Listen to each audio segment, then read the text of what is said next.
A mi se vraćamo u studio uživo, odnosno u studija uživo. S nama je Vedrana Pribičević, ekonomistica koja sasvim sigurno ima mišljenje i o ovome, ali nije glavni razlog zašto smo vas danas pozvali ovdje u studio. Dobrodošli za početak. Hvala što ste me zvali. Dakle, cijelo vrijeme zapravo vrti nam se jedno ime, provlači kroz vijesti, a to je Donald Trump i njegova politika. Vratit ćemo se pred kraj i na Hrvatsku, ali nas zanima zašto vi mislite da je zapravo ovo što Donald Trump radi uz pomoć Elona Muska već se pokazalo kao promašaj ili barem kao malo vjerojatno da će pokazati one rezultate koji su proklamirani kao stvarni cilj, ako su stvarni cilj. Pa da, s jedne strane imate taj Doge Department koji bi trebao čistiti američku administraciju. Međutim, svako ko radi u javnom sektoru zna zapravo da ne možete e-mailom nekoga otpustiti. Dakle, postoji neka procedura kako se otpuštaju ljudi i slično. Ljudi se mogu onda žaliti na sudovima o tome i onda jednostavno se mogu vratiti na posao. Dakle, to nije samo dođem i pošaljem e-mailova. Dakle, nije samo u Hrvatskoj Ne, to je svagdje tako. Ali i u privatnom sektoru ne može vam neko samo mailom dati otkaz. Dakle, i vi imate kao radnik nekakva prava. A pogotovo kad shvatiš da se zapravo otpustio čovjeka bez kojeg ne možeš i onda da, recimo, ne znam, ne možete tipa ne možete slučajno otpustiti ljude, ne znam, koji se bave nuklearnom sigurnosti i slične stvari. Dakle, nisu već pozvali natrag nakon što su ih naprosto otpustili. Sad Elon Musk traži da se jave ponovno umirovljeni kontrolori leta. Nakon što su otpuštali kontrolori leta. Da, ja mislim da to je jedna, ne znam kakva je to politika. Ja sam već užasno protiv toga da ljudi koji nisu izabrani na izborima se petljaju u izvršnu vlast. To sam, ja osobno sam protiv toga. Jer smatram da treba... Izabrao je njega. Da, izabrao je njega i naravno pitanje je koja on ima zapravo prava u pravnom smislu ljude otpuštati. Ne? I onda on kaže, na primjerice, da sudovi su problem. Ne, sudovi su vam tu da vas štite od nezakonitih otkaza. Ne? I postoje načine kako se može primjerice kroz vrijeme smanjiti državna administracija ako je ona ako se složimo da je ona prevelika, recimo ne zapošljavate nove ljude, automatizirate, uvodite umjetnu inteligenciju, nam primjerice, recimo hrvatsko sudstvo ima problem s tim da jednostavno nemate imate ljude, ali se sudski procesi ne događaju dovoljno brzo, onda biste recimo mogli neke ljude poslati u mirovinu, a ne zaposliti recimo notare nove. Dobro, ali pravni stručnjaci u Hrvatskoj nisu baš dobro reagirali na ideju da neke jednostavne slučajeve rješava Ne da rješava slučajeve, nego na primjerice da vam on napiše tipski dokument i da onda samo čovjek to, da nemate nekoga ko tipka, nego da vam on to napiše, vi provjerite, aha, dobro je, potpišete se na to. Dakle, neke vrlo jednostavne stvari. Ali da se vratimo na ovo. Dakle, s jedne strane, to ne ide kako su obećali. Mislim da, nažalost, Elon Musku zbog toga pada popularnost. Imate ove najnovije YouGov polls koji o tome govore. A s druge strane imate njegovu politiku carina, koja zapravo je jedan vrlo čudna mješavina između neomerkantilizma, dakle jednog pokreta koji vjeruje da primjerice možete riješiti trgovinski deficit tako da povećate carine i ekonomike ponude. Je li to moguće? Pa velika većina ekonomista misle da to nije moguće napraviti, zato što je američki vanjsko-trgovinski deficit zapravo strukturni. On je posljedica američke ekonomije, kako ona strukturno izgleda. Kako ona izgleda strukturno? Pa imate te velike tehnološke monopole koji prodaju globalno svoje proizvode, Microsoft, Apple i slično, i svi im plaćamo te račune u dolarima. I svi žele držati dolare. I zato je dolar jak. A kad je dolar jak, to šteti izvozu. Da ne govorimo o tome koliki je priljev kapitala u Tako je, Sjedinjenim Američkim Državama. naravno, svi želimo imati dionice Nvidije, Tesle, svi želimo, dakle, ulagati u američku burzu i za to nam trebaju dolari. I to je prokletstvo kad ste nešto... Zapravo, s jedne strane, oni pokušavaju oslabiti dolar kako bi američki proizvodi bili konkurentni, a s druge strane rade sve poteze koji jačaju dolar. I to je zapravo dosta zanimljivo. Jednu takvu stvar su već pokušali, dakle, napraviti 1985. To se zove takozvani Plaza Accords, gdje se, mislim, Japan, Zapadnja Njemačka, Francuska i UK su se dogovorile s SAD-om, ok, idemo vam pomoć da vratite nazad industrijsku bazu, ajmo pokušavati svi kontrolirano deprecirati dolar. Nažalost, to nije uspjelo. Dakle, nije da pokušali su to već jednom napraviti. Potez nije sam po sebi besmislen, ali u američkoj strukturi ne daje rezultat. Da. 1985. i kasnije nije rezultirao reindustrializacijom. To je problem. Ne? Hoće li biti neki Mar-a-Lago akord? Pa vjerojatno hoće, što se trenutačno događa na financijskim tržištima, da zapravo Trump želi svim onima koji drže te takozvane treasury bills, dakle njihove obveznice. Vrijednosnice, tako je, koje imaju, ne znam, godinu dana, 10 godina, 30 godina. I donose redovne prihode onima koji ih posjeduju. Tako je, da onda im jednostavno kaže ne, vi to morate zamijeniti sa 100-godišnjim obveznicama. Bez prihoda. Da, ali što je problem? Pa one funkcioniraju tako dobro i svi ih žele baš zato što ih vrlo lako možete prodati. Dakle, zašto bi neko onda u budućnosti kupovao to? Da, exactly. Upravo to.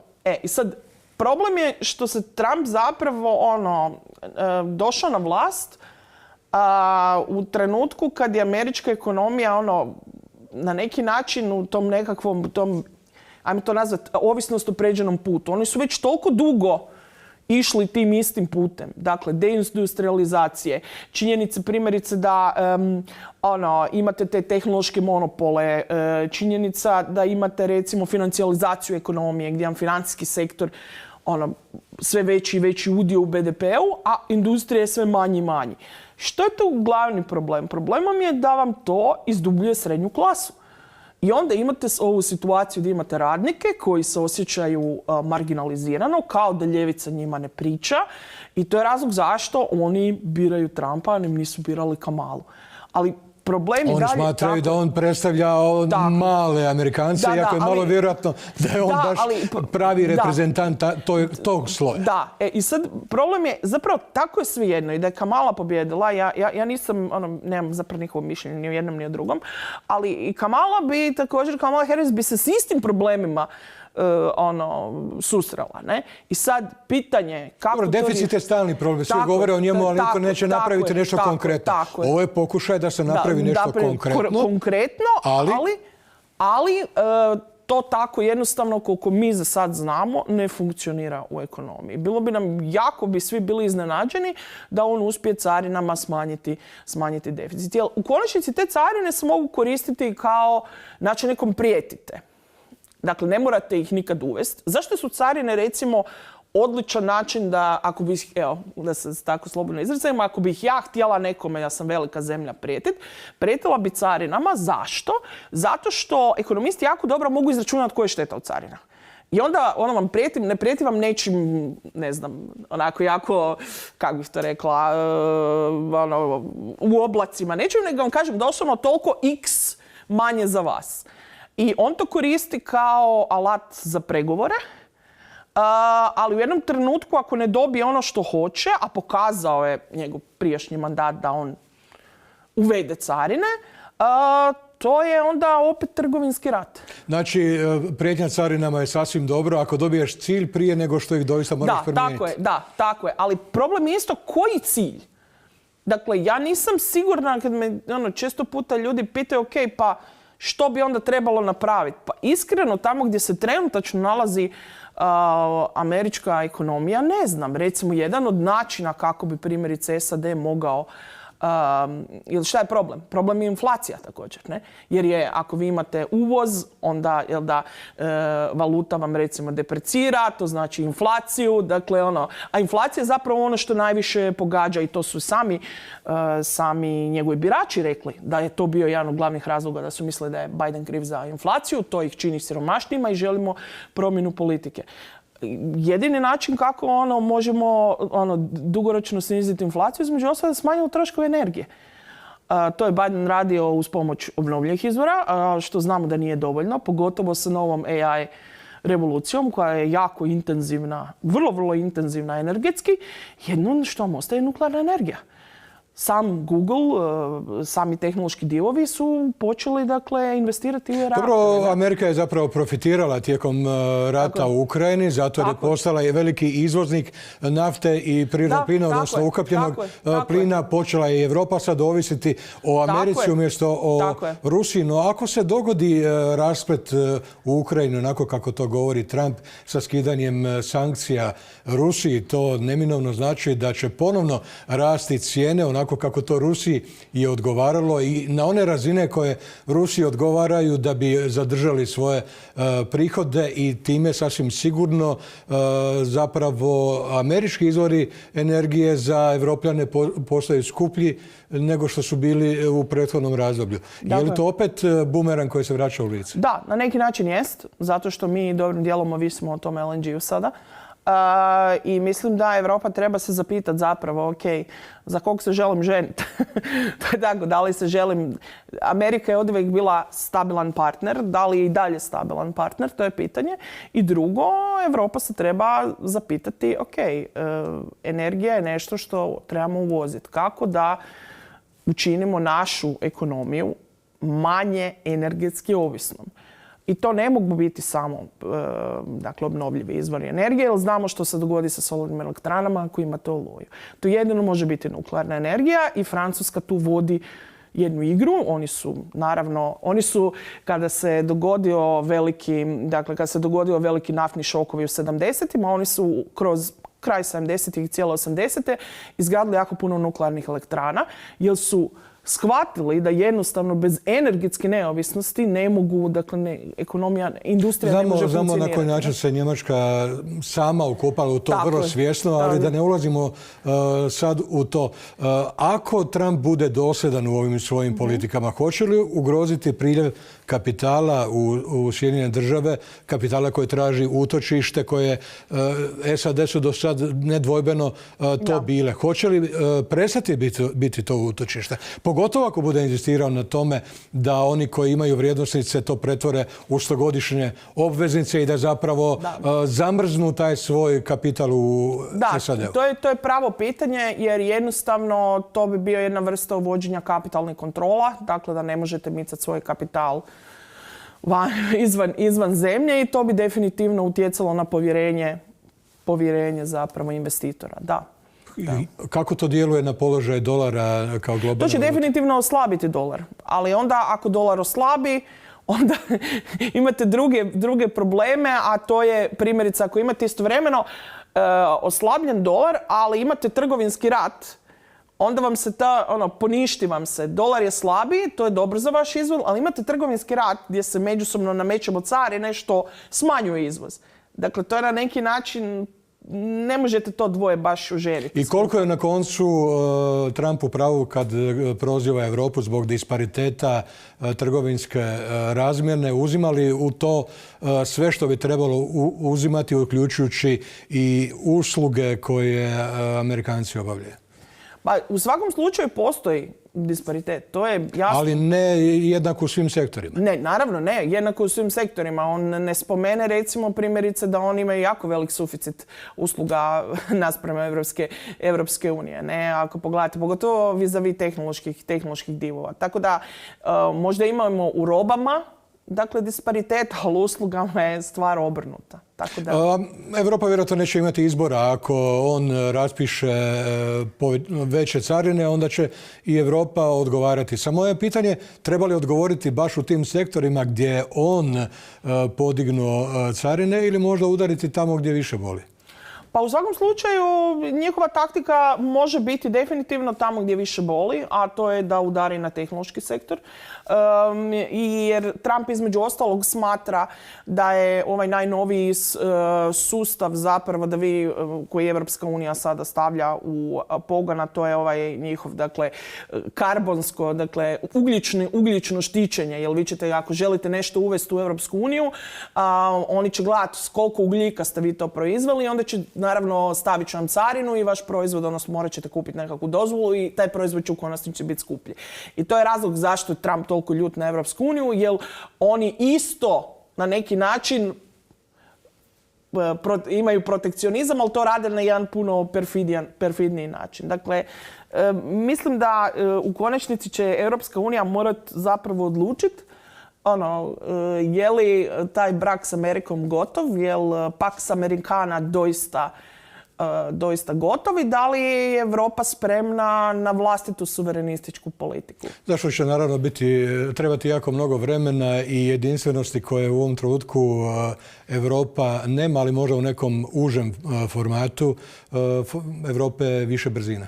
Pa da, ali i činjenica da zapravo vi na neki način koju poruku šaljete, ako primjerice Putin zapravo prođe lišo na neki način, da se maknu sankcije, da dakle on zapravo dobije najbolji mogući deal iz ovoga što je u Ukrajini. I problem je naravno i Rusije taj, jer jednom kada vi pokrenete takozvanu war economy, ratnu ekonomiju, to ne možete lako zaustaviti.